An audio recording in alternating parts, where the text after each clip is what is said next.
Hi learners, welcome to the School of Exercise Science. I am Rohit, an A certified personal trainer. इस channel पे मैं वो सारी चीज़ें आपसे डिस्कस करूँगा जो मैं रेगुलरली एक्सरसाइज साइंस में सीखता हूँ और साथ ही साथ मैं ACPT को कवर करूँगा. So let's proceed without further ado.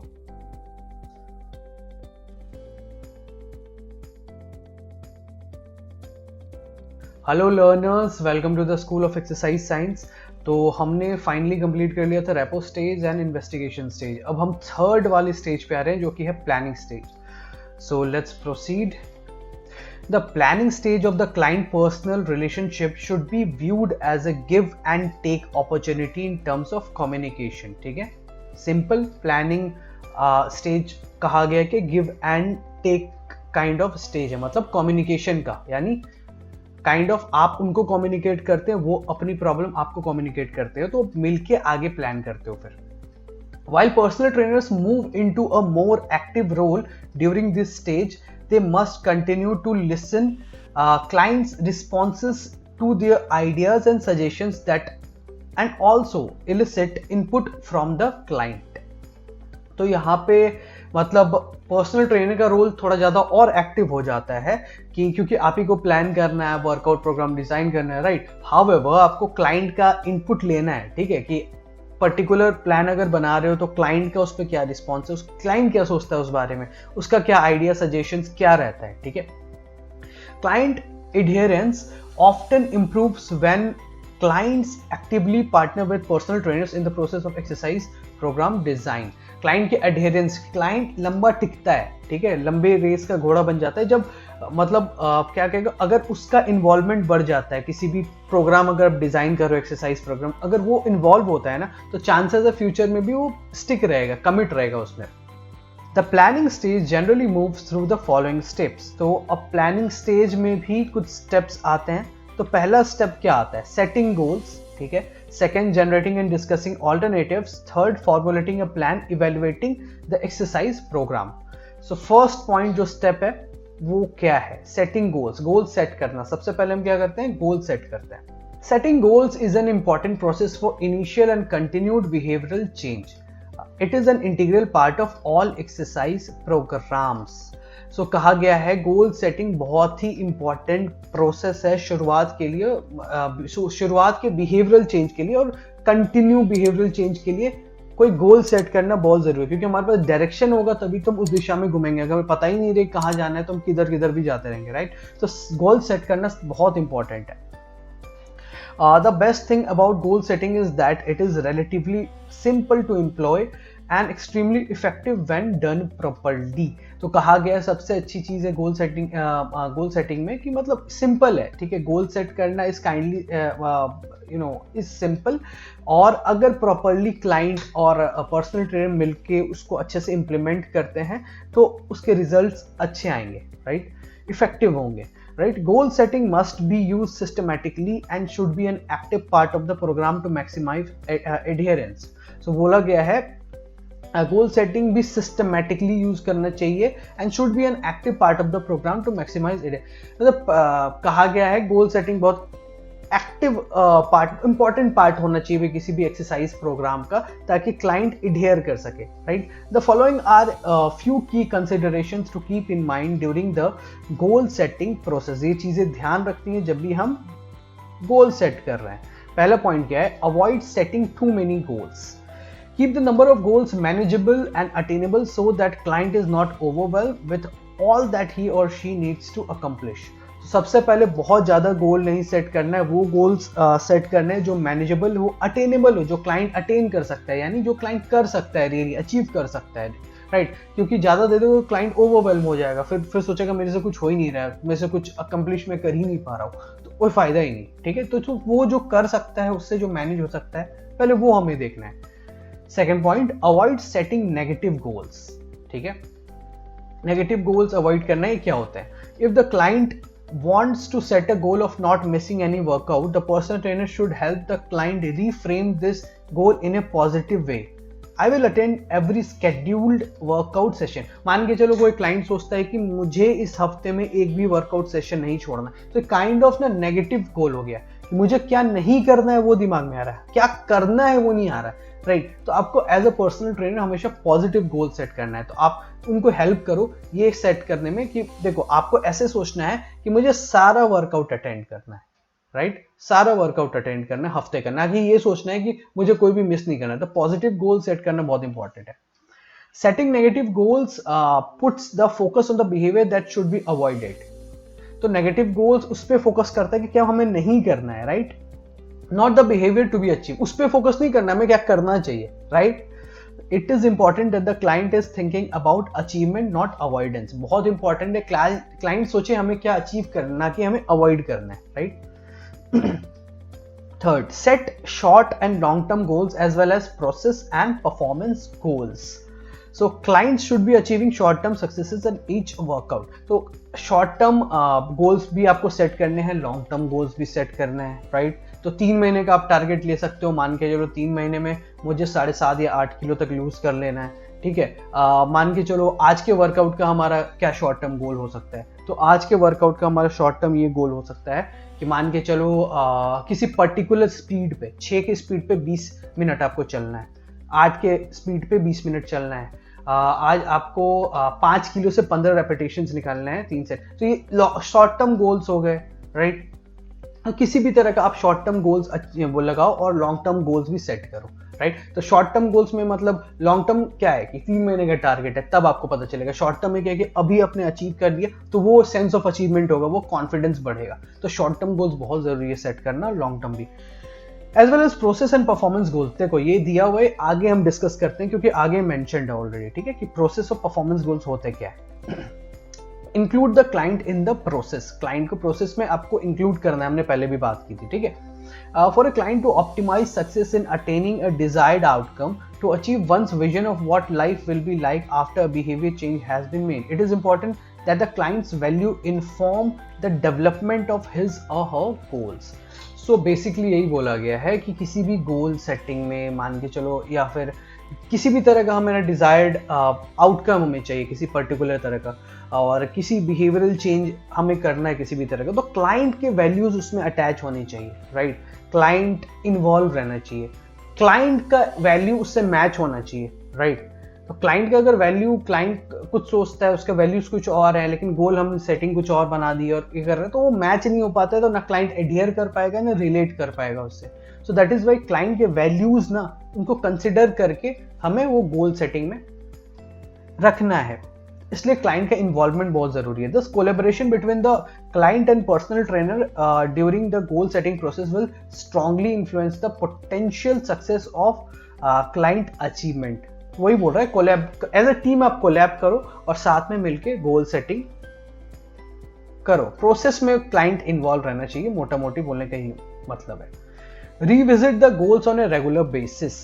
This is the most important things that a personal trainer can do to maximise the effectiveness of the goal setting process. तो रिविजिट करना है goals on a regular basis. तो basically क्या करना है, goal तो हमने set कर दिया, टाइम टू टाइम हमें इवेल्युएट भी करते रहना है कि मतलब सही तो है, गोल सेटिंग में कुछ चेंज की जरूरत तो नहीं है हमें, राइट। कुछ चेंज की जरूरत है तो चेंज करेंगे, ठीक है। Goals need regular adjusting and should be consistently used as a tool to help direct attention and effort and to promote persistence. So goal जैसे कहा गया रेगुलर एडजस्टमेंट बहुत जरूरी है। तो आप इवेल्युएट करो कुछ चेंज की जरूरत है, यहाँ पे कुछ चेंज करें, and should be consistently use as a tool. Consistently एक टूल की तरह यूज करना है to help client direct and to help client direct attention and effort and to promote persist. Basically client को persistence, consistency करने के लिए, consistency बनाए रखने के लिए गोल में बदलाव की जरूरत पड़ती है, एडजस्टमेंट की जरूरत पड़ती है, ठीक है। तो आप टाइम टू टाइम आपको पता चलता रहेगा, अच्छा ये गोल थोड़ा ज़्यादा हो गया, यहाँ पे थोड़ा सा कम कर देते हैं, ये थोड़ा कम हो गया, क्लाइंट तो ओवर अचीव कर रहा है इससे, तो उसको थोड़ा चेंज कर देते हैं, ये यहाँ ठीक नहीं लग रहा। तो गोल सेटिंग कभी फिक्स नहीं होता हमेशा कि थंब रूल बन गया अब तो हमने कर दिया, अब तो हम नहीं कर सकते, कोई बात नहीं, प्रॉब्लम हो रही है लेकिन अब हमको उसी के अकॉर्डिंग करना है, ऐसा नहीं करना है। गोल सेटिंग फ्लेक्सिबल आप रखो, वो चेंज हल्का फुल्का होता रहता है, एडजस्ट होता रहता है। नाउ गोल सेटिंग थियरी आ गई हमारे पास। क्या है goal setting theory? Goal setting theory grew out of work done by physiologist. Goal setting theory grew out of work done by psychologist Edwin Locke and Gary Latham. They were specially interested in the relationship between goal setting and achievement in work setting, but their theory has been applied in many other contexts over the past 50 years. So goal setting theory क्या बोलती है? According to goal setting theory, goals affect people's performance or inspire behavioral change through 4 primary mechanisms. तो ये कहा गया है goal setting theory क्या करती है कि गोल ना लोगों के परफॉर्मेंस को और ये करती है, इफेक्ट करती है और इंस्पायर बिहेवियरल चेंज के लिए भी इंस्पायर करती है थ्रू 4 प्राइमरी मैकेनिज्म. ये 4 मैकेनिज्म दिए हैं, इसके थ्रू कोई भी गोल किसी भी क्लाइंट को मोटिवेट कर सकती है, बिहेवियरल चेंज के लिए इंस्पायर कर सकती है, राइट, उनके परफॉर्मेंस को भी अफेक्ट कर सकती है, राइट. तो ये 4 मैकेनिज्म है. क्या क्या है आइए पढ़ते हैं. Directed attention. Goals help people direct their thoughts and behaviours towards the activities necessary to move towards their goals. तो गोल जो होता है ना, किसी भी मतलब क्लाइंट्स को क्या करता है, एक डायरेक्शन देता है, एक थॉट देता है, एक बिहेवियर देता है जो कि जरूरी है ताकि हम इस पर्टिकुलर गोल को अचीव कर सके, राइट. तो हम गोल सेटिंग कर रहे हैं, तो जब तक डायरेक्शन, गोल सेटिंग नहीं करेंगे तो डायरेक्शन कैसे मिलेगा, आप हमने बात किया था, right. In a personal training context this might mean that a goal of becoming more physically active would influence daily movement breaks and other associated health behaviours like allowing time in the weekly schedule to pursue recreation activities that involve physical exertion. तो यहाँ कहा गया in a personal training context में ये कहा गया है कि मतलब इसका मतलब ये है, this might mean that a goal of becoming more physically active, मतलब अगर हम गोल ये सेट करते हैं क्लाइंट के लिए कि हमें फिजिकली एक्टिव ज्यादा से ज्यादा रहना है, would influence daily movement breaks. तो ये क्या कर सकता है, इन्फ्लुएंस करता है क्लाइंट को कि मुझे रोज डेली मूवमेंट मतलब के लिए समय निकालना है, right. And other associated health behaviours, या उसके अलावा जो भी हेल्दी हैबिट्स जो होते हैं उनको फॉर्म करना, like allowing time in the weekly schedule to pursue recreation activity that involve. तो क्लाइंट ये कर सकता है कि मतलब खुद के लिए टाइम निकाल सकता है कि मतलब हफ्ते में कभी टाइम मिला तो रिक्रिएशनल मतलब जो शौकिया काम हो गया, पार्क में टहल लिया, कुछ कोई स्पोर्ट्स खेल लिया. तो इस तरह का अगर हम गोल सेटिंग कर देते हैं कि हफ्ते में मान के चलो क्लाइंट के लिए कि हमें फिजिकली एक्टिव रहना है, हमें फिजिकली एक्टिव रहता है, तो क्लाइंट के दिमाग में वो ऑफिस में भी हो सकता है बैठा रहे तो आधे घंटे बाद उठ के सीढ़ी पे ऐसे घूमते हुए या फिर एक राउंड करके 1 मिनट में वापस से बैठ जाएगा. या फिर अगर वो स्पोर्ट्स खेलता है तो उसको लगेगा कि हाँ मैं स्पोर्ट्स तो खेलता ही हूँ, तो मैंने पहले छोड़ दिया था, फिर से स्टार्ट कर देता हूँ, फिजिकली एक्टिव तो रहूंगा. तो राइट, तो बहुत सारे तरीके. तो गोल सेटिंग डायरेक्शन देता है, सिंपल सी बात है. Mobilised effort. So in general goals increase the effort people will expend to achieve the goals. तो गोल सेटिंग अगर हम करते हैं तो लोग का एफर्ट भी बढ़ जाएगा हमारे मतलब जो भी मान के चलो गोल्स हमने सेट किया उसको अचीव करने के लिए, right. Goal setting theory states that challenging goals illicit more effort at least in the short term. तो शॉर्ट टर्म में क्या कहा गया है, गोल सेटिंग थियरी क्या कहती है कि जो ज्यादा चैलेंजिंग गोल होते हैं ना उसमें क्लाइंट ज्यादा एफर्ट लगाते हैं शॉर्ट टर्म में, right. However, it is important that ambitious goals be seen as both positive and achievable. तो ये कहा गया है, लेकिन फिर भी कोई भी कितना भी एम्बिशियस गोल हुआ तो ऐसा तो नहीं दे दोगे ना कि कर ही नहीं पाएगा. बोलोगे 50 पुशअप्स लगाओ 1 मिनट में, ऐसे थोड़ी हो जाता है. या पहला दिन आया बोल रहे हो आप उसको 20 से 25 पुशअप्स लगाने, ऐसा नहीं होता ना. तो ऐसा कहा गया है कि पॉजिटिव भी होना चाहिए, अचीवेबल भी होना चाहिए, राइट. तो क्लाइंट उसको अचीव कर सके और clients are likely to give up. नहीं तो क्या होगा, क्लाइंट फिर छोड़ देंगे, उनसे नहीं हो पाएगा, अंडर कॉन्फिडेंट हो जाएंगे फिर. For this reason in personal training it may be particularly helpful to work with clients to develop both short term and long term goal. So short and long term goal बहुत जरूरी है, ठीक है. तो challenging goals दे सकते हो, लेकिन आपको आइडिया होना चाहिए थोड़ा इसके लिए थोड़ा सा चैलेंजिंग होगा, इसका थोड़ा एफर्ट बढ़ेगा, लेकिन अचीव जरूर कर लेगा, ठीक है. तो ऐसा नहीं चैलेंजिंग का मतलब है कि एकदम ओवर द टॉप दे दिया, तो वो हमें ध्यान रहना चाहिए. परसिस्टेंस की बात कर रहे हैं. परसिस्टेंस का मतलब बेसिकली कंसिस्टेंसी, किसी चीज में लगे रहना. Clients trying to reach goals generally persist longer in their target behaviours. So जो क्लाइंट के पास, अगर आपके पास कोई गोल होता है ना तो आप परसिस्ट करते हो, ज्यादा देर तक जूझे रहते हो उसमें कि मुझे अचीव करना है ये टारगेट. गोल होगा ही नहीं तो हवा में बातें हो रही हैं, तो फिर कोई परसिस्ट नहीं करेगा, right. For example tight deadlines lead to more work productivity, right. Tight deadline अगर रहता है तो वर्क प्रोडक्टिविटी ज़्यादा होता है। आप लोग अगर कुछ लोग होंगे पर्सनल ट्रेनर्स अभी काम कर रहे होंगे, राइट, अगर कुछ लोग होंगे तो आप लोग को सेल्स टारगेट भी मिलता होगा। अगर कहा जाए कि अपने हिसाब से करो ना, हमें बस क्या करना है 60,000 लाना है अपने हिसाब से, कोई डेडलाइन नहीं है, अपने हिसाब से देख लो, तो आप जाओगे एक दिन पीछे नहीं करोगे, आराम से काम हो रहा है आराम से। लेकिन आपको डेडलाइन दे दिया जाता है कि 30 दिन में मुझे 60,000 का सेल चाहिए, तो आप दिमाग लगाओगे कि अभी इतना हो गया, अच्छा लास्ट डे है आज, ज़्यादा एफर्ट लगाना है। तो डेडलाइन हमेशा प्रोडक्टिविटी बढ़ाती है, right. The application to personal trainer is that challenging goal rooted in the client's own personal motivations stimulate them to persist through difficulty। अब मान के चलो चैलेंजिंग गोल्स भी देते हो ना, तो क्लाइंट का अपना भी मोटिवेशन होना चाहिए, राइट, ताकि उससे परसिस्ट कर सके, राइट। मान के चलो क्लाइंट ने बोल दिया कि मेरे को साइकिलिंग पसंद नहीं है, ठीक है, तो आपने साइकिलिंग पे ही उसको दे दिया टारगेट कि जाओ साइकिलिंग पे 20 मिनट में आपको 2 किलोमीटर या 4 किलोमीटर आपको कंप्लीट करना है। तो उसके बाद मोटिवेशन उसको पसंद ही नहीं है, ऑलरेडी आपने उसको वहां पे दे दिया, तो परसिस्ट करेगा नहीं करेगा। उसको ट्रेडमिल पसंद है, तो आपने फिर टारगेट दे दिया 20 मिनट में आपको 2.5 किलोमीटर अचीव कर लेना है। तो एक तो उसको ट्रेडमिल बहुत पसंद है, उसको दौड़ना बहुत पसंद है, ठीक है, और आपको लगता है उसके पास्ट एक्सपीरियंस को देख के मतलब कि इतना तो वो कर ही लेगा, 2.5 किलोमीटर थोड़ा चैलेंजिंग होगा लेकिन कर ही लेगा, ठीक है। तो उसका इंटरेस्ट भी हो गया, उसको ट्रेडमिल पसंद है, राइट, यानी उसके अपने मोटिवेशंस भी हैं उसको करने के लिए, राइट, उसको दौड़ना पसंद है, तो एक वो हो गया और उसके लिए अचीवेबल भी है, एक वो चीज हो गई। Strategy goal setting stimulates clients to look for and use strategies that will help them attain goals.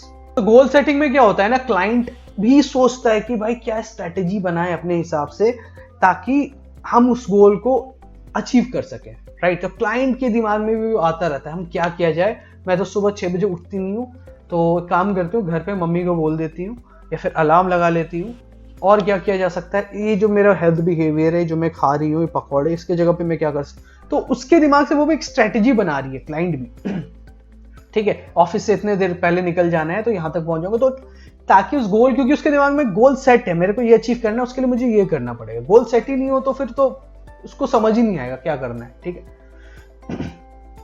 So these 4 mechanisms are easily understood when comparing hypothetical clients with vague versus specific goals, assuming the specific goals are realistic।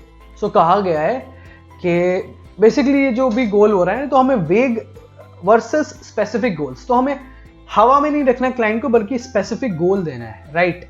कोई specific goal देना है कि हमें ये particular चीज करना है। देखो एग्जांपल से भी आप समझ जाओगे। For example consider a client with a goal to get in shape versus a client with a goal to walk 30 minutes a day 5 days per week। Without well established goals, clients are less clear on the direction of their behavior change plans, will show less efforts and persistence in their program, and will be unclear regarding which strategies will be most helpful in the process of lifestyle change. तो बोला गया, यहाँ पे example दिया गया, आप किसी client को उसके लिए गोल बना देते हो। हमारा गोल क्या है, गेट इन शेप में आना है, बस हमारा यही गोल है। दूसरा गोल देखो, हमें क्या करना है, वॉक करना है 30 मिनट्स अ डे, ठीक है, 5 days पर वीक। तो आपको ज्यादा रियलिस्टिक, ज्यादा कह सकते हैं स्पेसिफिक कौन लग रहा है। अब गेट इन शेप हम बोलते हैं हाँ पतला होना है, लेकिन कुछ पता ही नहीं है क्या करना क्या है, तो क्लाइंट तो अनक्लियर रहेगा ना करना क्या है। लेकिन आप यहाँ पे बोल दो 30 मिनट से डे करना है, 5 days पर वीक आपको वॉक करना है, ठीक है। तो यहाँ पे क्लाइंट के पास एक गोल है, अच्छा मेरे को ये करना है, ठीक है।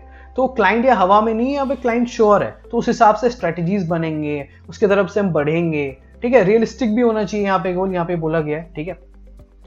तो ये जो 4 मैकेनिज्म है इसी चीज पे आधारित है कि हमें गोल जो बनाना है पहले तो रियलिस्टिक होना चाहिए और स्पेसिफिक होना चाहिए, ठीक है। एज ए हवा में बात नहीं करना है, हमें क्या करना है, वेट लॉस करना है।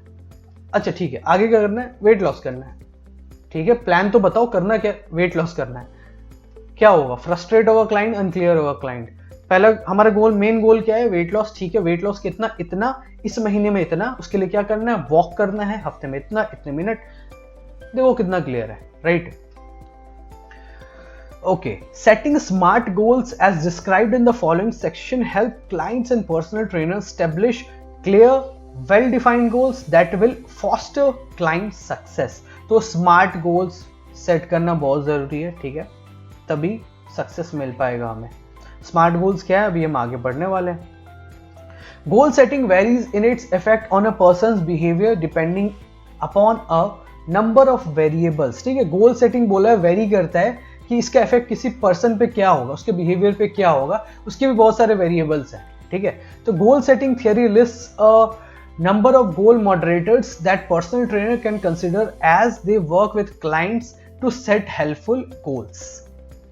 तो ये सारी देखो कुछ चीजें हैं यहाँ पे, ठीक है, पर्सनल ट्रेनर कंसिडर कर सकता है क्लाइंट के लिए जब वो गोल सेट कर रहा है। क्या क्या है, goal commitment, the stronger client's personal commitment to a goal the more effective the goal will be in motivating behaviour change.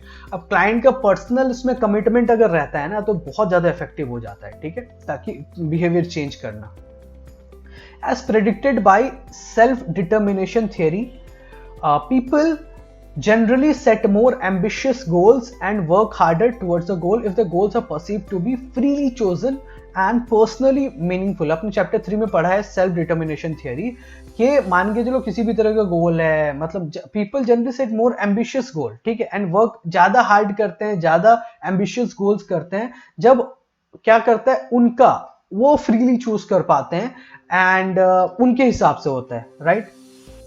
उनके लिए मीनिंगफुल होना चाहिए वो गोल, उनका इन्वॉल्वमेंट होना चाहिए, उनका भी इनपुट रहना चाहिए, राइट, वो फ्रीली चूज कर सकते हैं। अगर ऐसा होता है, क्लाइंट करते हैं, तो बहुत ज्यादा चांस है कि बिहेवियर चेंज पे हम अच्छे से काम कर पाएंगे। ठीक है, goal importance, the more important the client considers the goal and the more he or she views the goal as being in alignment with his or her values, the more motivating the goal। So client के लिए कितना important है गोल, उसके values को match करता है कि नहीं करता है। ठीक है, क्लाइंट को अगर लगता है मेरा कोलेस्ट्रॉल बढ़ा है और मेरे को वेट लॉस करना है, फैट लॉस करना है, ठीक है, इतने दिनों में, मतलब, तो आप भी अगर वो गोल बना रहे हो तो क्लाइंट का भी वही है कि भाई डॉक्टर ने बोल दिया कि फैट लॉस करना है आपको, तो क्लाइंट का भी तो वैल्यू मैच हो रहा है ना, उसके लिए भी तो इंपॉर्टेंट है। उसके लिए अगर इंपॉर्टेंट है तो वो करेगा, फिर बिहेवियर चेंज होगा और इफेक्टिवली होगा। ठीक है, अगर उसके वैल्यूज में नहीं मैच करता है, उसको वेट लॉस नहीं करना है और या फिर कुछ पर्टिकुलर गोल ऐसा अचीव नहीं करना है लेकिन आपने बना दिया,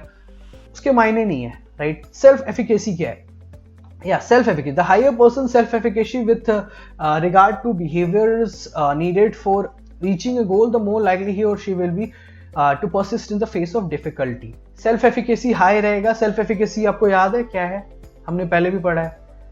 सेल्फ एफिकेसी का मतलब खुद के एबिलिटी पे कितना बिलीव है। तो क्लाइंट को कैसे होगा, शुरू में आप कॉन्फिडेंस उनको दोगे, जो गोल्स वो अचीव कर सकते हैं वैसे गोल्स दोगे तो सेल्फ एफिकेसी बढ़ेगी। क्लाइंट की सेल्फ एफिकेसी बढ़ेगी तो डिफिकल्टी वाले जब टाइम आएंगे तो वो डट के रहेगा क्योंकि उसके पास सेल्फ कॉन्फिडेंस है, right. Feedback, clients who receive feedback on their progress towards a goal are more likely to continue pursuing that goal। ठीक है, क्लाइंट जिसको किसी भी क्लाइंट को अपने प्रोग्रेस का फीडबैक मिलता रहेगा ना, वो ज़्यादा मोटिवेट रहेगा कि हमें गोल परस्यू करना है। ठीक है, this can be accomplish through check ins during personal training sessions. ठीक है, या तो पर्सनल ट्रेनिंग के समय ही आप मतलब आप दे सकते हो उसको, और via daily self monitoring of goal progress through the use of apps और वेरेबल डिवाइसेस। तो या तो आप पर्सनल ट्रेनिंग सेशंस जब हो रहा है उसी समय आप फीडबैक दे सकते हो कि हाँ आज आपने ये बहुत अच्छा किया, ये सेट पहले से बहुत इंप्रूवमेंट अच्छी है, ब्रीदिंग प्रॉपर थी, पॉस्चर एकदम, फॉर्म एकदम परफेक्ट था आपका, बॉडी अलाइन थी। ठीक है, इन सेशन। और दूसरा क्या तरीका बताया गया है, ये देखो, via daily self monitoring of goal progress through use of apps and wearable devices. ठीक है, तो उसी तरह से भी फीडबैक दिया जा सकता है कि मान के चलो स्मार्ट वॉच होता है आज के टाइम में, ठीक है, तो नंबर ऑफ स्टेप्स इतना है, ठीक है, कैलोरी इतनी बर्न करी है, हार्ट रेट पहले से कम है, तो ये सब चीज़ें आपने पहले ट्रैक की, तो आप बाद में आपने चेक किया कि बाद में अच्छा ये हुआ है आपके साथ इंप्रूवमेंट, तो वो भी एक तरह का फीडबैक है। ठीक है, तो वहाँ पे भी वैसे भी फीडबैक दे सकता है। आजकल बहुत सारे मोबाइल ऐप्स हैं, स्मार्ट वॉच वगैरह है। Task complexity, as the complexity of goals increases, individuals will need more strategies for achieving the goal। ठीक है, अगर टास्क ज्यादा कॉम्प्लेक्स हो जाता है तो इंडिविजुअल्स को क्या करना पड़ेगा और स्ट्रेटेजीज बनानी पड़ेगी गोल्स को अचीव करने के। As such personal trainers can collaborate with clients to establish both process goals and performance goals. तो ऐसे क्लाइंट के साथ हम मिलके प्रोसेस गोल्स बनाना है, परफॉर्मेंस गोल्स बनाना है। कंफ्यूज मत हो, अभी हम पढ़ने वाले हैं process goals and performance goals, ठीक है। तो यहाँ पे ध्यान रखना है आपको, ठीक है। अगर कॉम्प्लेक्सिटी बढ़ती है तो स्ट्रेटेजी ज्यादा बनानी पड़ेगी, भाई इसको अचीव कैसे करना है, तो अपने हिसाब से कॉम्प्लेक्सिटी सेट करते रहना आप, और साथ में मिलकर क्या करना है, प्रोसेस और परफॉर्मेंस गोल सेट करना है। अभी आगे आप समझ जाओगे इस चीज को। स्मार्ट गोल्स फाइनली होते क्या है? Clients often express fairly general exercise related goals such as wanting to get in better shape और लूज सम वेट, ठीक है।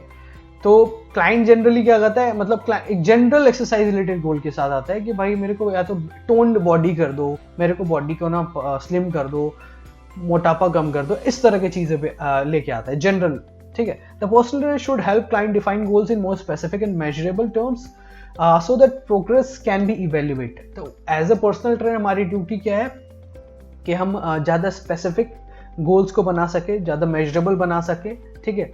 तो उस हिसाब से हमें डिवाइड करना है, ठीक है। Effective goals are commonly said to be smart goals which means they are.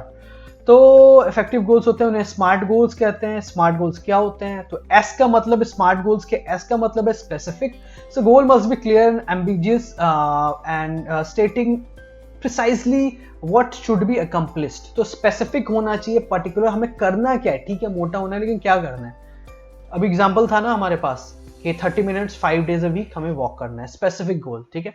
Measurable goals must be trackable so that clients can see whether they are making progress. तो मेजरेबल होने चाहिए गोल्स, ठीक है, हम उसे मेजर कर सके, जैसे वेट होता है, मेजरमेंट्स होते हैं, या फिर मान के जो पर्टिकुलर हम ट्रेडमिल पे दौड़ रहे हैं तो उसको हम देख सकते हैं ना कि हमारा मतलब कितना किलोमीटर कंप्लीट हुआ, कितना क्या हुआ। तो मेजरेबल होने चाहिए। अटेनेबल भी होनी चाहिए, A for attainable. Goals should be realistically achievable by the individual clients. तो ऐसे गोल्स नहीं देना कि क्लाइंट के मतलब औकात से बाहर है क्लाइंट के रेंज में होना चाहिए, राइट, उसको अचीव कर सके क्लाइंट, राइट।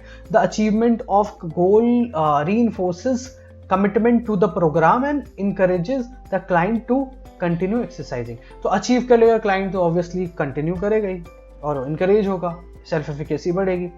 रेलेवेंट भी होना चाहिए, ठीक है। Goals must be pertinent to the particular interest, needs and abilities of the individual clients. तो क्लाइंट के, अभी हमने पढ़ा था, क्लाइंट के इंटरेस्ट के मुताबिक होना चाहिए, राइट। क्लाइंट का गोल कुछ और है, हम कुछ और सेट कर रहे हैं, तो वो नहीं। गोल सेटिंग अगर वेट लॉस है तो वेट लॉस पे काम करेंगे। तो रेलेवेंट होना चाहिए, क्लाइंट को भी उसके इंटरेस्ट में भी होना चाहिए, उसकी जरूरतों के हिसाब से, उसके एबिलिटी के हिसाब से होना चाहिए। Time bound goals must contain estimated timelines for completion. Clients should regularly monitor progress towards goals.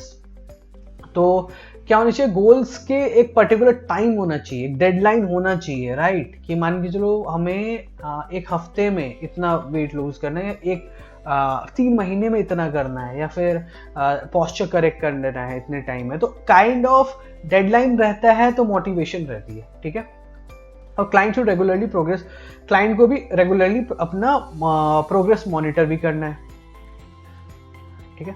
The personal trainer should be sure to include process goals as well as performance goals, ठीक है।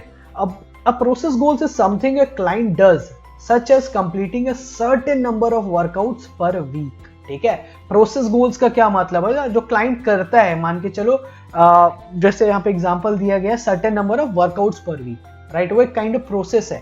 तो ये process goals हो गया कि certain number of workout हमको एक week में 5 दिन वर्कआउट करने तो आना है।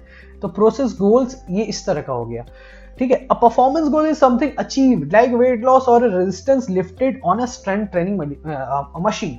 तो परफॉर्मेंस गोल वो होता है जो अचीव किया जाता है, मान के जो ट्रेडमिल पे इतना ज्यादा हमने दौड़ लिया तो पर्टिकुलर स्पीड पे वो हो गया, इतना वेट उठा के इतना रेपिटेशन कर लिया, वो एक परफॉर्मेंस गोल है। लाइक वेट लॉस, इतना हमने वेट लॉस कर लिया, ये हमारा परफॉर्मेंस गोल्स हो गया कि अच्छा ये हमारा अचीवमेंट है बेसिकली, ठीक है। प्रोसेस गोल इज हम जो कर रहे हैं लगातार, ये हमें करना है और हमने अचीव किया, that is our performance goal. Clients often reach process goals before noticeable change occur in terms of weight loss or improved performance and should be reminded of the importance of these successes. तो client को हमें continue remind कराना होगा कितना जरूरी है। अब देखो क्लाइंट ने कोई अचीव तो नहीं किया ना एक हफ्ते में, मान के चलो प्रोसेस गोल्स वो कर रहा है, ठीक है, पहला दिन उसने कंप्लीट कर लिया, कंप्लीट प्रोसेस में है अभी, ठीक है, लेकिन फिलहाल तो ऐसा कोई अचीवमेंट हुआ नहीं परफॉर्मेंस गोल्स की तरह, तो वो तो टाइम लगेगा ना। तो क्लाइंट को हमेशा आप रिमाइंड कराते रहो कि कितना जरूरी है प्रोसेस गोल्स नहीं है तो परफॉर्मेंस गोल्स हो ही नहीं सकता, अचीवमेंट अचीव नहीं हो सकता, राइट। तो प्रोसेस कितना जरूरी है, तो हम ये कर रहे हैं, जल्दी हम अचीव भी करने वाले। तो क्लाइंट को आप कंटिन्यूसली रिमाइंड कराओगे तो मोटिवेट रहेगा।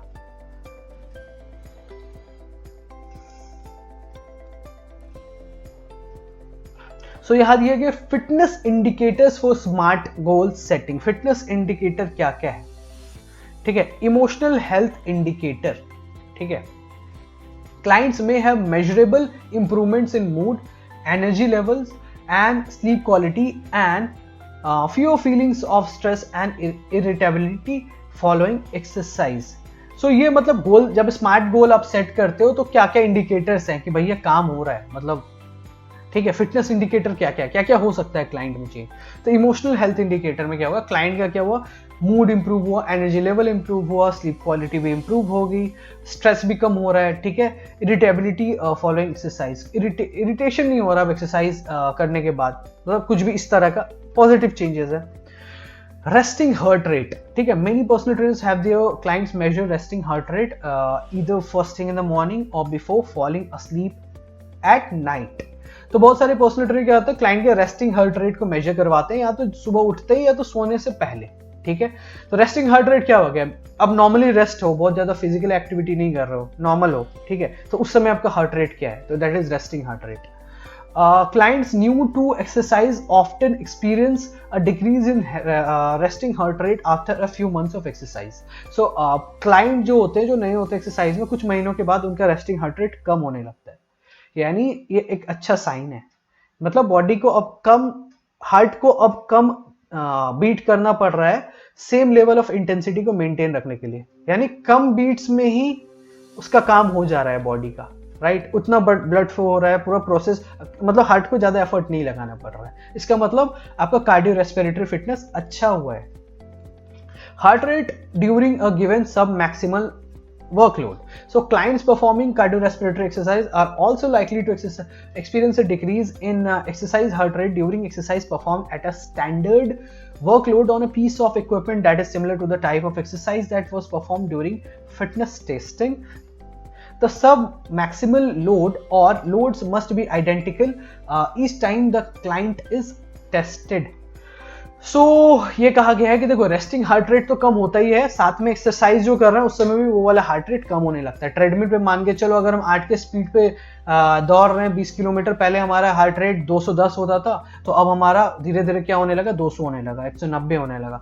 तो ठीक है, तो वो क्या करने का तरीका है, कैसे हम उसको मेजर कर सकते हैं। जब फिटनेस टेस्ट आपने किया था ना, जिस इक्विपमेंट पे किया था, मान के ट्रेडमिल पे किया था या साइकिल पे किया था, तो उसी चीज पे आपको टेस्ट करने के लिए दोबारा करवाना पड़ेगा और सेम स्पीड पे करवाना पड़ेगा। ऐसे नहीं बढ़ा दिया स्पीड तो बोलेंगे आपका हार्ट रेट तो कम ही नहीं हुआ, अरे आपने भी तो इंटेंसिटी बढ़ा दी। तो इंटेंसिटी उतना ही रखो जो फिटनेस टेस्ट में रखा था उनका, उस समय नोट कर लेना कितना है उनका, मान के चलो 200 आ रहा है, ठीक है। अभी सेम स्पीड सेम ड्यूरेशन पे आप उसको उनको दौड़ाओ, उनको अगर कम हुआ हार्ट रेट तो मतलब उनका कार्डियोरेस्पिरेटरी फिटनेस अच्छा हुआ एक्सरसाइज करते हुए भी।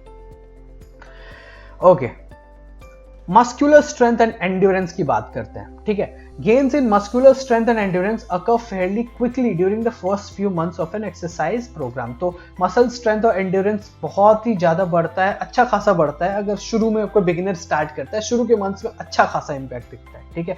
स्ट्रेंथ बढ़ता है, एंड्योरेंस भी बढ़ जाती है, ठीक है। A client's gains in terms of the amount of resistance used or the number of repetition performs are easily measured, ठीक है। तो जो भी मेजर होता है आप पता कर सकते हो कि भाई कितना वेट बढ़ा है इनका, कितना रेपिटेशन बढ़ा है, तो बहुत इजी है, राइट। अब तुरंत उसको नोट कर लो।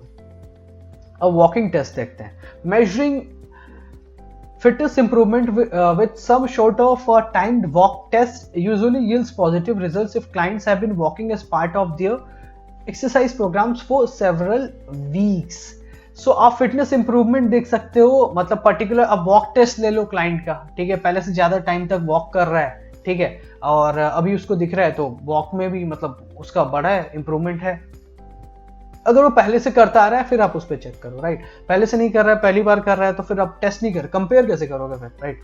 Flexibility, flexibility is very slow to improve and should only be included in the assessment if the exercise program includes regular stretching or range of motion exercise. The flexibility के आप improvement कैसे check कर सकते हो, जब आप पहले तो बहुत स्लो होता है, flexibility बहुत स्लोली इंप्रूव होती है, ठीक है, और तभी आप चेक कर सकते हो जब आपके वर्कआउट में रेगुलरली आप स्ट्रेचिंग इन्वॉल्व करते हो या फिर range of motion exercises involve करते हो, ठीक है। तो ऑफ कोर्स आपको कराना ही चाहिए स्ट्रेचिंग, ठीक है, वर्कआउट के बाद कूल डाउन में यू शुड डू दिस। तो क्या टाइम के साथ आप फ्लेक्सिबिलिटी चेक कर सकते हो कि भाई इनका रेंज ऑफ मोशन बढ़ा है कि नहीं, राइट। तो ये सब हैमस्ट्रिंग अगर इतना पीछे जा रहा था, ठीक है, इतना अब थोड़ा सा और बढ़ा कि नहीं डिग्री, तो that is an improvement. Balance की बात करते हैं। Balance measures show the most improved Balance measures show the most improvement for adults participating in some sort of balance training program, which are becoming increasingly popular, especially among older adults. So balance measures show the most improvement for adults. अच्छा खासा improvement दिखता है adults में। अगर वो किसी तरह के balance training program में involve है तो आप उनका balance भी फिर दोबारा चेक कर सकते हो, ठीक है। Skill level की बात करते हैं। Clients participating in an activity that required skill, right, rock climbing हो गया, tennis, golf, will be pleased to see improvements in their motor skills levels, ठीक है। अब मान के चलो खेल रहे हैं, अब उनका आप स्किल्स चेक कर सकते हो कि वो बहुत खुश होंगे अगर उनका मोटर स्किल्स बढ़ जाता है, रिफ्लेक्सेस अच्छे हो गए, हिटिंग अच्छा हो रहा है, मतलब वो चीज़ें। Skill improvements may be measured via motor skill test और एक्टिविटी गेम परफॉर्मेंस, या तो गेम परफॉर्म करवा के आपको चेक करना पड़ेगा, राइट, या फिर मोटर स्किल टेस्ट होते हैं बहुत सारे, आप उसके थ्रू चेक कर सकते हो, ठीक है। मेडिकल इंडिकेटर्स की अगर बात करें, medical indicators such as resting blood pressure, blood lipid levels or blood sugar levels. So if any of these are the focus of clients exercise programs, clients should have these measures taken at regular intervals as established by their healthcare providers. So ये सारी चीजें दिया गया, resting blood pressure, आपका blood lipid levels, और ये सब ये जो चीजें हैं, फैक्टर्स हैं जो भी हैं, ये अगर क्लाइंट रेगुलर इंटरवल पे टेस्ट करने के लिए रेगुलर इंटरवल पे क्लाइंट को उसका मेजर करवाना ही पड़ेगा, राइट, तभी तो पता चलेगा पहले से इंप्रूवमेंट हुआ है कि नहीं। These variables may be affected by many other factors including diet or changes in body weight, and these factors should be taken into consideration when evaluating exercise results. तो बोला गया ये सारी चीजें सिर्फ एक्सरसाइज ही नहीं, बहुत डाइट भी हो, अदर फैक्टर्स, वेट आपका बढ़ता है कितना बड़ा, उस पर भी डिपेंड करती है, वो चीजें आप कंसिडर करके ही इन सब चीजों को करना, और इन सब चीजों को करना भी एक तरह से जरूरी है, राइट। तो ये सब चीजें आपको रखनी पड़ेगी एक्सरसाइज रिजल्ट्स में। या बॉडी वेट की बात करें, body weight is easily measured but is a poor indicator of body composition changes. देखो बॉडी वेट बहुत इजी है, सबसे इजी तो बॉडी वेट ही मेजर करना है, राइट, बट बहुत बॉडी कंपोजिशन वो आपको नहीं बता सकता, आपके वो नहीं बता सकता कि आपके बॉडी में मसल कितना है, आपके बॉडी में फैट कितना है, राइट। बॉडी वेट में remain unchanged even though a positive changes in body composition are occurring, or it may change by several pounds or kilograms due to change in hydration. देखो body weight जो है ना kind of बहुत trust वर्दी चीज नहीं है। अब मान के चलो आपके पास ऐसे क्लाइंट आते होंगे, शायद आपने देखा होगा, आपने खुद में देखा होगा कि आपकी बॉडी शेप में चेंज आ रहा है बट आपके वेट में चेंज नहीं आ रहा। क्यों नहीं आ रहा, ठीक है, तो बॉडी शेप आपका चेंज हो रहा है बट वेट चेंज नहीं हो रहा है, आपका मसल मास भी तो बढ़ रहा है ना, एक्सरसाइज कर रहे हो, फैट कम हो रहा है तो, राइट, तो वो एक तरह काइंड ऑफ मेंटेन भी कर देता है, राइट। सो पॉजिटिव चेंजेस आ रहे हैं बट आप वेइंग मशीन पे जाओगे आप तो डिमोटिवेट हो जाओगे, यार कोई फायदा ही नहीं हुआ, मुझे फालतू में दिख रहा था शेप में आ रही हो, नहीं आप आ रहे हो, सच में आ रहे हो, आपका बॉडी कॉम्पोजिशन चेंज हो रहा है, आपका फैट कम हो रहा है, आपका मसल बढ़ रहा है। सो दैट इज वाई कहा गया है कि वेइंग मशीन या बॉडी वेट लेना आपका बॉडी कॉम्पोजिशन नहीं बता सकता ना, तो दिक्कत ये है बॉडी वेट के साथ। हो सकता है आपका कुछ किलोग्राम बढ़ा हुआ भी दिखा दे, आप पानी वानी पीते हो, हाँ, उसके बाद आपने जाके मेजर कर लिया, अरे 1 किलो बढ़ गया, कल 1 किलो कम था, टेंशन में आ गए, ठीक है। तो बॉडी वेट, अभी भी बॉडी वेट ना बहुत ही ज्यादा एक्यूरेट चीज नहीं है बॉडी कॉम्पोजिशन को लेकर अगर बात करें तो, है ना। Nevertheless, clients on a weight reduction program who are more than a few pounds or kilograms overweight will probably see a decrease. मान के चलो आपके पास overweight client जो आते हैं उससे थोड़ा और ऊपर obese kind of client आते हैं, obese, तो उनका आपका वेट लॉस आप देखोगे शुरू में बहुत ज्यादा होता है, लेकिन एक पर्टिकुलर क्या होता है कि वेट जब आ जाता है ना तो स्टेगनेंट हो जाता है वेट, तो आप शेप में चेंज देखोगे बॉडी के, बेल्ट वेल्ट देखो ढीला हो रहा है, पैंट ढीला हो रहा है, सब कुछ हो रहा है, लेकिन वेट कम नहीं हो रहा है, तो दैट इज परफेक्टली नॉर्मल, ठीक है। उसमें लेकिन वो स्ट्रेस में आने की जरूरत नहीं है, बॉडी कॉम्पोजिशन चेक करने की जरूरत है। Client should work for slow and consistent weight loss which is more likely to yield long term weight loss maintenance. तो बोला गया क्लाइंट को स्लो और कंसिस्टेंट वेट लॉस की तरफ मूव करना चाहिए, आप ध्यान दिलवाओ क्लाइंट को, समझाओ क्लाइंट को ये चीज, ठीक है। Which is more likely to ये long term weight loss maintenance, ठीक है, लॉन्ग टर्म यही फायदेमंद है, ठीक है। बॉडी साइज की बात कर लेते हैं। Clients who have a goal to lose only a few pounds may not see such change in scale weight, ठीक है। अब क्लाइंट है उनका ज्यादा ठीक है बॉडी काइंड ऑफ उतने मोटे नहीं है, लेकिन थोड़ा सा ही उनको सोच रहे हैं थोड़ा ही वेट मेरे को कम करना है, तो बहुत ज़्यादा चेंज शुरू में नहीं देखेंगे। Body composition changes in terms of weight की बात कर रहा हूँ कि वेट में बहुत ज़्यादा फर्क नहीं देखेंगे, बहुत स्लो होगा उनका, ठीक है। Body composition changes, fat loss with an increase in muscle mass may still lead to a change in body size. वही बोल रहा हूँ, बॉडी कॉम्पोजिशन जब बदलता है ना, यही मैं अपने क्लाइंट को समझाता हूँ कि वेट पे बहुत ज्यादा फोकस मत कीजिए, बॉडी कॉम्पोजिशन पे कीजिए। अब देखिए, लेकिन बॉडी कॉम्पोजिशन जब चेंज होता है, फैट लॉस होता है, मसल बढ़ता है, तो बॉडी अपने आप साइज अपने बदलती है, शेप अपनी बदलती है। Lean tissue because of its great density takes up less space than fat tissue. Lean tissues जो होते हैं, मसल जो होता है, बिकॉज ऑफ इट्स डेंसिटी बहुत होती है, मतलब मसल में, ठीक है, तो वो स्पेस कम लेता है। लेकिन फैट में ना ज्यादा होता है, मतलब क्या कहा जाए, कम होता है डेंसिटी, तो वो क्या करता है, फैलता है, right. So that is why. तो इससे क्या होता है, अगर लीन टिश्यू ज्यादा होगा, लीन टिश्यू मतलब समझ लो कि मसल अगर ज्यादा होगा तो बॉडी शेप में भी नजर आएगी, लेकिन फैट अगर ज्यादा आएगा तो बॉडी एकदम अदरक जैसी हो जाएगी, किधर से भी निकल रही है। Many people are happy when a waistband on a skirt or pair of pants fits more loosely. बहुत लोग हैप्पी हो जाते हैं, उनका पैंट ढीला हो रहा है, स्कर्ट लूज हो रहा है, कपड़े पहले वाले पुराने वाले आने लगे हैं, तो वो लोग खुश होते हैं। Many personal trainers encourage clients to watch for changes in the way their clothes fit. बहुत सारे पर्सनल ट्रेनर encourage करते हैं, इंक्लूडिंग मी, कि अपने क्लाइंट्स को चेक करने कि अपने पुराने कपड़े को देखो कैसे फिट हो रहे हैं। तो बहुत सारे क्लाइंट्स वही आ जाते हैं टेंशन में कि वेट कम नहीं हो रहा है, पता नहीं, मतलब पुराने कपड़े चेक करो जाके, बोले पुराने कपड़े चेक करते हैं, हाँ पहले से तो ढीला हो गया लेकिन वेट नहीं कम हो रहा है। लेकिन वेट का क्या करना है, वेट हो जाएगा धीरे धीरे कम, उसमें आपको टेंशन नहीं है, बॉडी कॉम्पोजिशन चेंज हो रही है, आपकी बॉडी साइज चेंज हो रही है, right. So body composition, if body composition is measured, the same test should be used consistently. तो बोला गया है बॉडी कॉम्पोजिशन अगर मेजर किया जाए तो एक ही जो तरीका से आपने मेजर किया था पहली बार, उसी को कंटिन्यू करो हमेशा।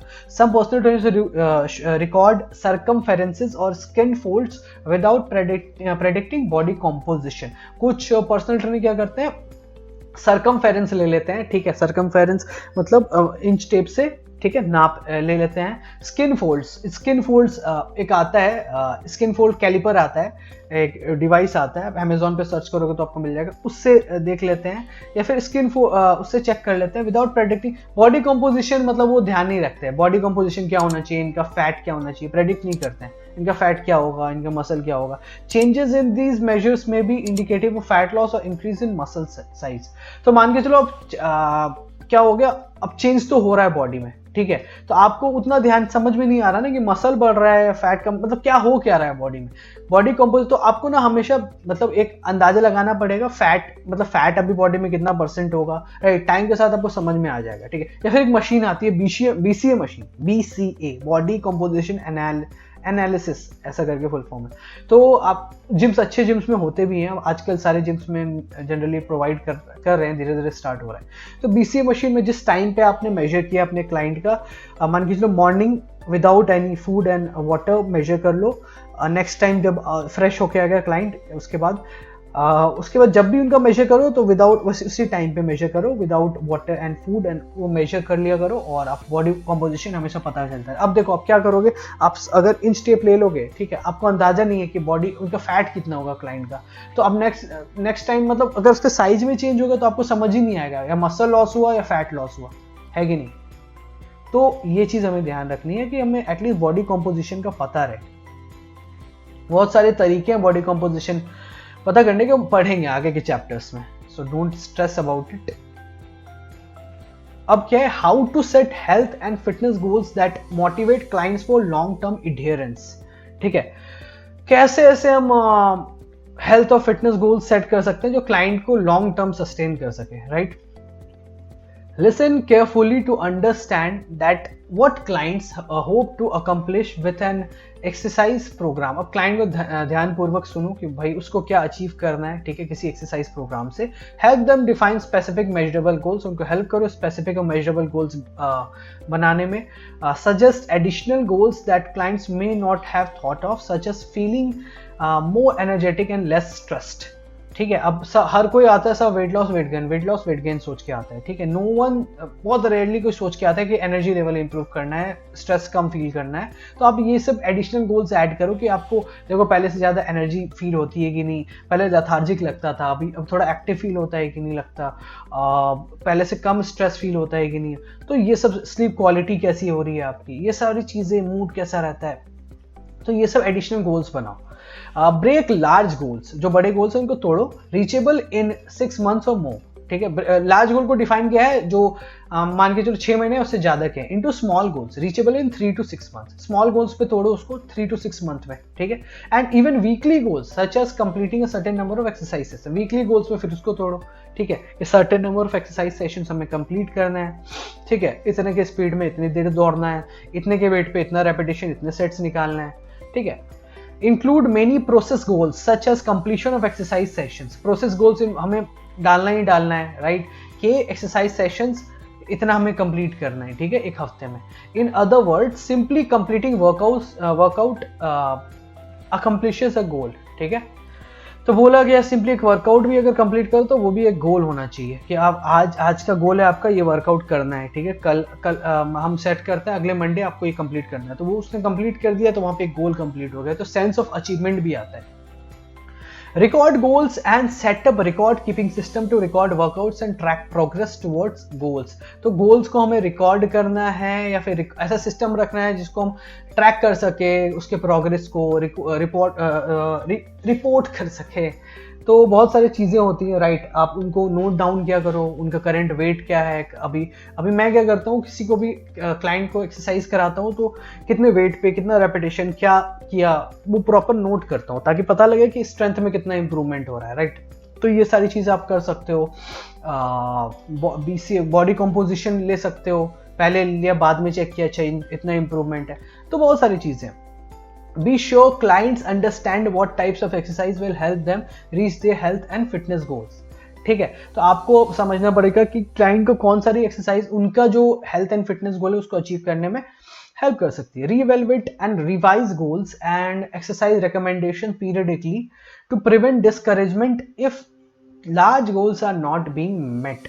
तो अब रिवेल्युएट कीजिए गोल को, ठीक है, रिवाइज कीजिए, जैसे बोले थे ना, एडजस्ट आप कर सकते हैं। Exercise recommendation periodically to improve, मतलब आपको अगर जरूरत के हिसाब से लगे ना, क्लाइंट थोड़ा सा इंकरेजमेंट नहीं फील कर रहा है, डिस्करेज फील कर, तो उस हिसाब से अब लार्ज गोल्स, क्योंकि लार्ज गोल्स क्या होता है, बहुत ओवरवेलमिंग होता है, 6 महीने उससे ज्यादा, बहुत दूर की बात होगी, तो उस हिसाब से आप एडजस्ट करते रहो कि अभी के लिए मेरे को क्लाइंट को एडजस्ट करने, इंकरेज करने के लिए क्या क्या गोल सेटिंग करनी है, तो उस हिसाब से आप एडजस्ट करते रहो।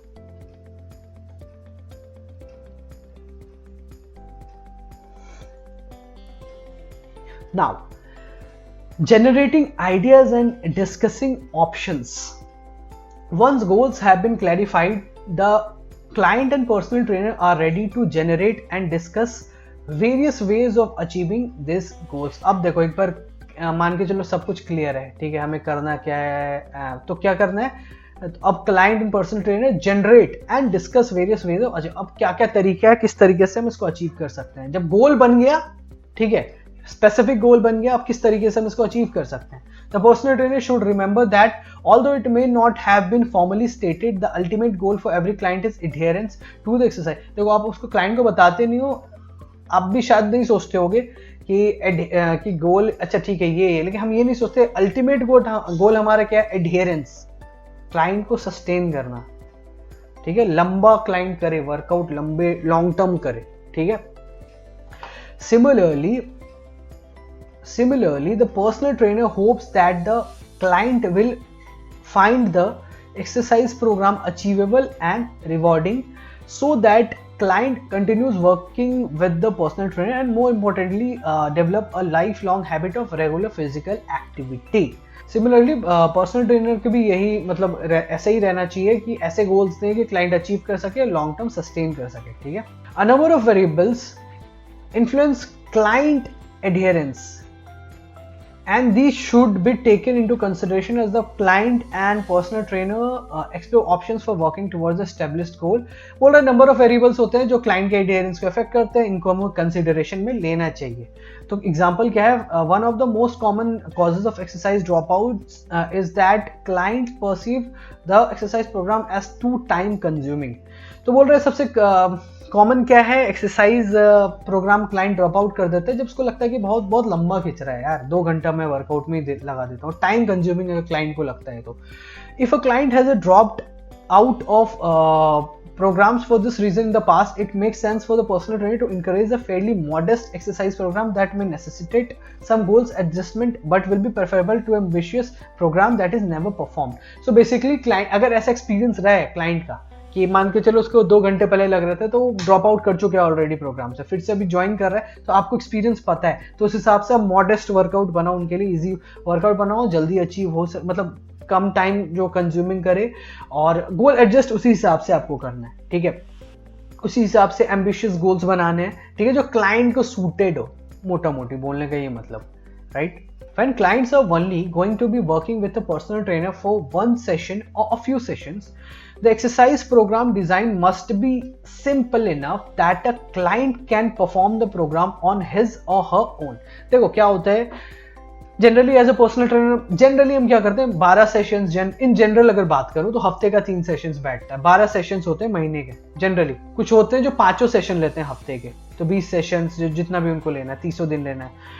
तो मोस्टली क्या होता है 12 सेशंस, तो 3 सेशंस आप देखते हो और 2 सेशंस या 3 सेशंस वो खुद करते हैं. तो वो जो 2 या 3 सेशंस है वो ऐसे होने चाहिए, वो खुद से कर सके, इजीली होने चाहिए, राइट. तो इसलिए मैं क्या करता हूँ, 3 दिन जो मैं करवाता हूँ उसमें मैं मूवमेंट बेस्ड ट्रेनिंग जो भी होता है, जो भी एक्सरसाइजेस वेट बेस्ड होते हैं, जिसमें पॉस्चर आपका, जिसमें फॉर्म आपका करेक्ट होना चाहिए प्रॉपर, तो वो मैं हैंडल करता हूँ. बाकी अगर ट्रेडमिल पे या साइकिलिंग करना है क्लाइंट खुद कर सकता है, राइट, जो ईजी टू डू एक्सरसाइजेस हैं तो वो मैं उन पे छोड़ता हूँ. When a long-term client-personal trainer relationship is anticipated, the program can be more complex as the personal trainer will be providing ongoing guidance. So बोल रहा है कि long term client personal relationship जब होती है तो क्या होता है, प्रोग्राम धीरे धीरे हम थोड़ा और कॉम्प्लेक्स कर सकते हैं, ठीक है, क्योंकि आप कंटिन्यू उनको गाइडेंस दे रहे हो, शुरू में किया है, धीरे धीरे आगे चल के हम थोड़ा कॉम्प्लेक्स बना सकते हैं उसको, ठीक है. As the client and personal trainer work together to evaluate options, the personal trainer should encourage the client to take the lead in determining what seems realistic, specially in terms of time commitment and scheduling. ठीक है, आप अब लंबा काम कर रहे हो, ठीक है, वही बात है, बार बार रिपीट हो रही है कि आपको इवेल्युएट करना है क्लाइंट के साथ मिलकर कि भाई उनके आपके लिए काम करता है कि नहीं, आपको रियलिस्टिक लग रहा है कि नहीं, आपको क्या लग रहा है, टाइम बहुत ज्यादा खा रहा है, ठीक है, आपका बहुत ज्यादा कमिटमेंट टाइम का ले रहा है, स्केड्यूलिंग आपका टाइम सही नहीं बैठ रहा है इस हिसाब से, तो उस हिसाब से आपको उसके साथ साझेदारी करनी पड़ेगी क्लाइंट के साथ. ठीक है, now formulating a plan, right. अब क्या करना है, अब तो हमारी बात हो गई, ठीक है, गोल सेटिंग वगैरह हो गई, अब कैसे बढ़ना है इसके आगे ये भी बात हो गई.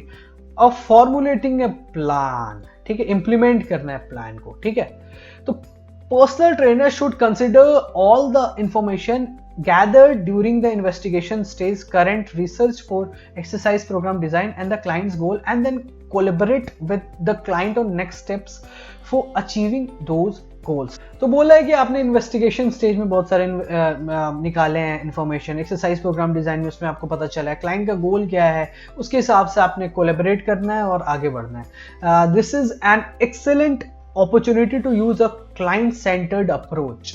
ठीक है, तो बोला गया क्लाइंट सेंटर्ड अप्रोच के हिसाब से एक्सीलेंट अप्रोच है, मतलब ऐसे ही आपको करना है। Client should feel empowered throughout the planning process as they are the expert on their goals, needs and exercise preference. तो क्लाइंट देखो आप एम्पावर्ड फील करना चाहिए। एम्पावर्ड का मतलब सशक्त फील करना चाहिए, मतलब सोचना चाहिए मेरे हाथ में है कंट्रोल। ठीक है, मैं डिसाइड कर पा रहा हूं, मैं इन्वॉल्व हो रहा हूं गोल में, मेरा इन्वॉल्वमेंट है। ठीक है, तो एम्पावर्ड फील करना चाहिए क्लाइंट। उसका एक्सरसाइज प्रेफरेंस क्या है, ठीक है, वही एक्सपर्ट अपने बॉडी के, भले बताए ना, एक्सपर्ट अपने गोल्स को लेके। ठीक है, ये समझना है। Once the plan is mutually agreed upon it should be written down and a copy should be given to the client. ठीक है, गोल बन गया, एक्सरसाइज प्रोग्राम जो भी बन गया, उसको लिखो, उसके बाद अपने क्लाइंट के साथ भी आप शेयर कीजिए, उसका एक कॉपी क्लाइंट को भी दो आप। The plan should include all the information the client needs to get started. ठीक है, सारे इन्फॉर्मेशन होना चाहिए जो क्लाइंट को करना है।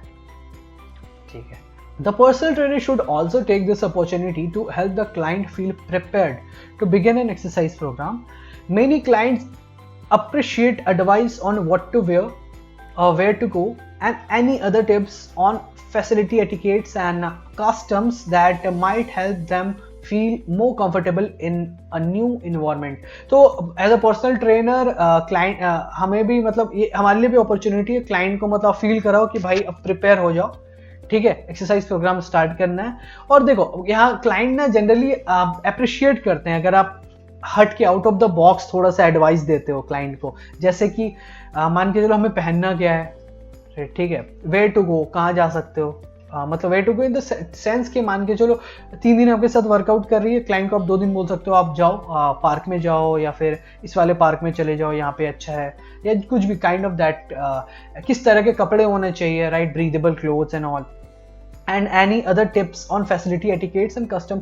तो दूसरे तरह के आप एडवाइस दे सकते हो कि किसी जिम में अगर आ रहे हैं, किसी भी फिटनेस सेंटर में, यहाँ के एटिकेट क्या है, यहाँ के रूल्स क्या है, आपको ऐसे रहना है, ऐसे ऐसे यहाँ पे रूल्स चलता है, ताकि वो इन्वायरमेंट में खुद को कंफर्टेबल फील कर सके, उसको पता रहे कि मुझे पता है, ताकि क्लाइंट को समझ में आए कि मैं भी इन्फॉर्म्ड हूँ, ऐसा नहीं मुझे नहीं पता है, कुछ भी नहीं पता है। तो क्लाइंट कंफर्टेबल महसूस करता है। Personal trainers often fail to realise how intimidating a fitness facility can be to a newcomer. कोई भी नया आता है फिटनेस फैसिलिटी में, मान के चलो, ठीक है, कोई भी क्लाइंट आता है तो उसके लिए आपको मतलब तो पर्सनल ट्रेनर थोड़ा थोड़ा कभी कभी अब फेल हो जाते हो समझ में, उसके लिए कितना अनकंफर्टेबल है, ओवरवेलमिंग होगा। एक नए इन्वायरमेंट में आ रहे हो, इतने सारे लोग हैं, सब देख रहे हैं, बात कर रहे हैं, तो उसके लिए ओवरवेलमिंग हो सकता है। ठीक है, तो आपको उनको कंफर्टेबल करना है। आप भी अगर एज अ पर्सनल ट्रेनर, अगर आप पर्सनल ट्रेनिंग आप कर चुके हो, आप भी किसी भी नए जिम में आपने ज्वाइन किया होगा या नए फैसिलिटी में गए होंगे, तो आपको भी लग रहा होगा ना अजीब सा, नए क्लाइंट हैं, नया सब कुछ है, लोग क्या सोच रहे होंगे क्या।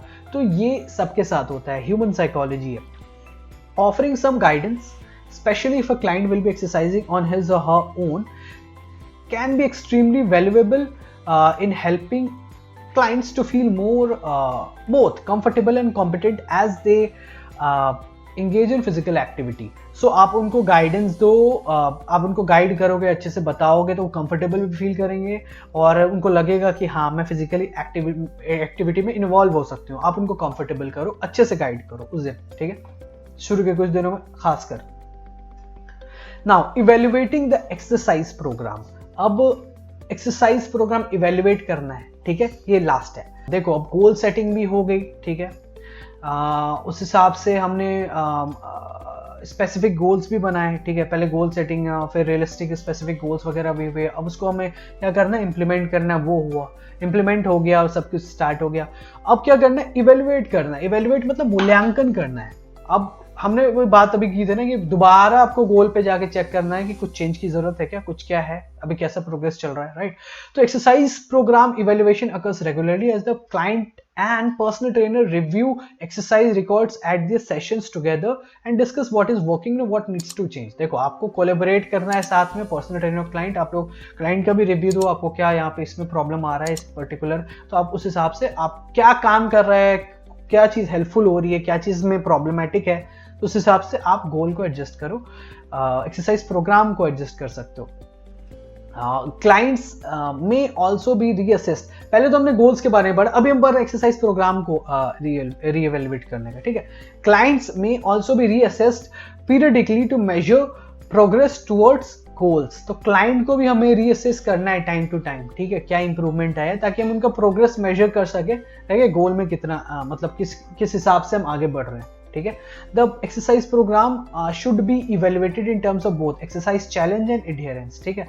तो बोला गया एक्सरसाइज प्रोग्राम को हमें ऐसे भी इवेल्युएट करना है कि कितना चैलेंजिंग है क्लाइंट के लिए एक्सरसाइज, और कितना एडहेयर कर पा रहा है क्लाइंट उसको लेके, कितना लॉन्ग टर्म सस्टेन कर पा रहा है उसको लेके, ठीक है।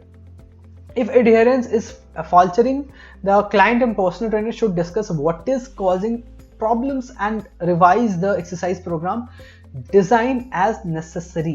तो ये कहा गया है कि मान के चलो एडहेरेंस का अगर इशू हो रहा है तो क्लाइंट और पर्सनल ट्रेनर को मिलके डिस्कस करना चाहिए कि प्रॉब्लम आखिर कहाँ पे आ रही है, क्यों आ रही है, एंड फिर उस हिसाब से आप एक्सरसाइज प्रोग्राम को रिवाइज कर सकते हो, राइट। तो ये दिक्कत हो रही है, अगर हो रही है तो आप उसको सॉल्व करो। क्लाइंट को किसी पर्टिकुलर एक्सरसाइज में दिक्कत हो रही है, मान के चलो क्लाइंट को लंजेस में प्रॉब्लम हो रही है, और अगर प्रॉब्लम हो रही है तो ऑब्वियसली वो अच्छे से नहीं कर पा रहा है, तो सेल्फ एफिकेसी उसका हार्म होगा, ऑब्वियसली वो एडहेयर नहीं कर पाएगा, सेल्फ एफिकेसी हार्म होगा। तो आप क्लाइंट आपको बताएगा देखो लंजेस में मेरे को ना थोड़ा इशू हो रहा है, बैलेंसिंग इशू और नॉल, तो आप उसको अल्टरनेट कोई एक्सरसाइज डाल दो, राइट, क्लाइंट से बात करके, ठीक है। तो उस हिसाब से धीरे धीरे आप आगे बढ़ोगे। इट्स कुछ परफेक्ट नहीं होता, राइट। तो डोंट बी, आप स्ट्रेस में एज अ पर्सनल ट्रेनर मत चले जाना कि मैंने सेट किया था, क्लाइंट को तो कंफर्टेबल नहीं लग रहा है यार, मतलब आप परफेक्ट कैसे सेट करोगे शुरू में, आपको नहीं पता ना क्लाइंट को क्या सूट करता है, तो टाइम के साथ सब पता चलेगा, तो आप उसके हिसाब से एडजस्ट करो। आप क्लाइंट को पहले बता देना देखो अभी हमारे गोल के हिसाब से ये मुझे लगता है ये ऐसा कि ये सूटेबल होगा, टाइम के साथ हम इसको करते हैं, और आप फिर बताइए, फीडबैक दीजिए आपके लिए कौन सा एक्सरसाइज कंफर्टेबल रहा, आपको अच्छा लगा, कौन सा अनकंफर्टेबल रहा, तो उस हिसाब से हम एडजस्टमेंट करेंगे। तो क्लाइंट भी कॉन्फिडेंट और एम्पावर्ड फील होगा कि मेरे फीडबैक के हिसाब से काम हो रहा है। तो हमारा प्लानिंग स्टेज कंप्लीट हो चुका है। अब लास्ट स्टेज जो बचता है वो है एक्शन स्टेज।